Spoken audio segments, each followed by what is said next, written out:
worship His holy name. Hi, welcome to Man of Faith Ministry. I'm Brian. Today we've got chapter 2 of Matthew in this series of New Testament reading. So let's get started in chapter 2 of Matthew.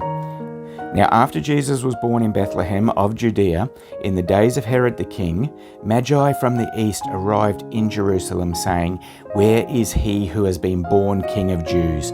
For we saw his star in the east and have come to worship him." Now, when Herod the king heard this, he was troubled, and all Jerusalem with him. Gathering together all the chief priests and scribes of the people, he inquired of them where the Messiah was to be born. They said to him, "In Bethlehem of Judea. For this is what has been written by the prophet. And you, Bethlehem, land of Judah, are by no means least among the leaders of Judah.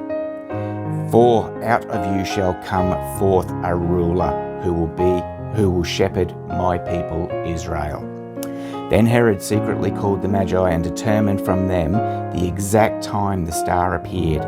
And he sent them to Bethlehem and said, "Go and search carefully for the child, and when you have found him, report to me, so that I too may come and worship him."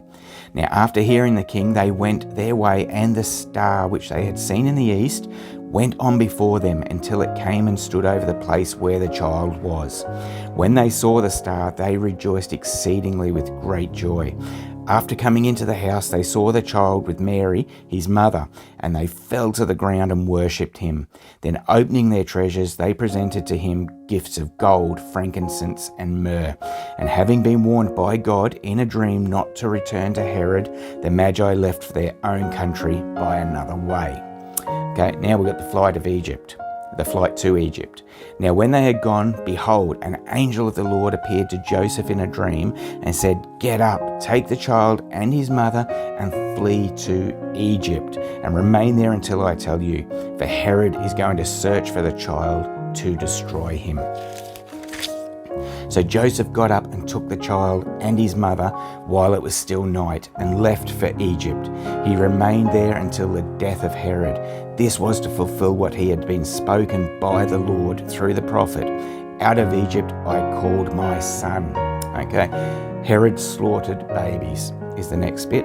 Then when Herod saw that he had been tricked by the Magi, he became very enraged and sent and slew all the male children who were in Bethlehem and all its vicinity, from 2 years old and under, according to the time which he had determined from the Magi. Then what had been spoken through Jeremiah the prophet was fulfilled. A voice was heard in Ramah, weeping and great mourning, Rachel weeping for her children, and she refused to be comforted because they were no more. But when Herod died, behold, an angel of the Lord appeared in a dream to Joseph in Egypt and said, "Get up, take the child and his mother and go into the land of Israel, for those who sought the child's life are dead." So Joseph got up, took the child and his mother and came into the land of Israel. But when he heard that Archelaus was reigning over Judea in place of his father Herod, he was afraid to go there. Then after being warned by God in a dream, he left for the regions of Galilee and came and lived in a city called Nazareth. This was to fulfill what was spoken through the prophets, "He shall be called a Nazarene." That's chapter 2 of Matthew. Thank you. I hope you enjoyed that. I'll see you next time. God bless.